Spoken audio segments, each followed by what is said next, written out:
People पतवारी की कथा। कथा एक समय एक गुजरी थी। उसने अपनी बहू को एक दिन दूध दही बेचने को कहा। वह बेचने गई तो रास्ते में औरतें पीपल पतवारी सींचती हुई दिखी। इस पर उसने उन औरतों से पूछा कि यह क्या कर रही हो। औरतों ने कहा कि हम पीपल पतवारी सींच रही हैं। इससे घर में धन धान्य बढ़ता है और खोया पति भी मिल जाता है। बहू बोली, ऐसी बात है तो मैं पानी की जगह दूध व दही से सींचूंगी। गुजरी बहू ने रोज दूध दही बेचते समय पीपल पतवारी को दूध दही से सींचना शुरू कर दिया।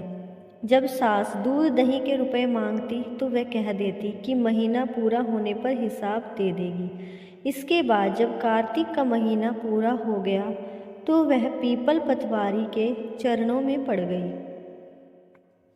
इस पर पीपल पतवारी ने पूछा कि क्या बात है, तो उसने कहा कि आज सास दूध दही का हिसाब मांगेगी।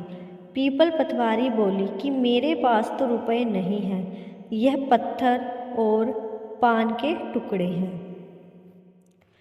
जिसे ले जा। बहू वही साथ ले गई और उसे एक अलमारी में रख दिया। इसके बाद डर के मारे वह चद्दर ओढ़कर सो गई।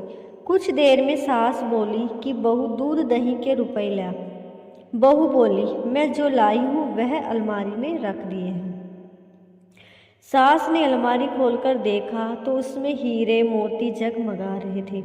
धन का भी ढेर लगा था।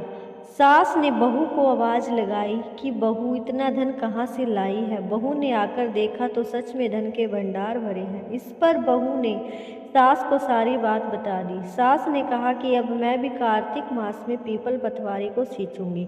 इसके बाद जब कार्तिक मास आया तो सास दूध दही बेचने लगी, पर वह दूध दही बेचने के बाद खाली हंडी में पानी डालकर उसे पीपल पतवारी में पानी डाल देती। पूर्णिमा के दिन उसने अपनी बहू से कहा कि वह उसे दूध दही के रुपए मांगे। जब बहू ने रुपए मांगे तो वह भी पीपल पतवारी के चरण पकड़कर कहने लगी कि मुझसे बहू रुपए मांग रही है। इस पर पीपल पतवारी में उसे भी पत्थर व पान के टुकड़े दे दिए, जिसे सास ने अलमारी में ले जाकर रख दिया।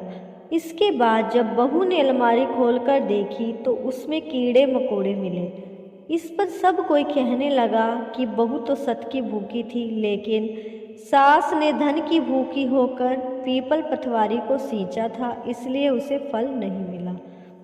कथा के अंत में कहा जाता है कि पतवारी माता ने जैसा बहू को फल दिया वैसा सबको दे, और जैसा सास को दिया वैसा किसी को भी नहीं दे।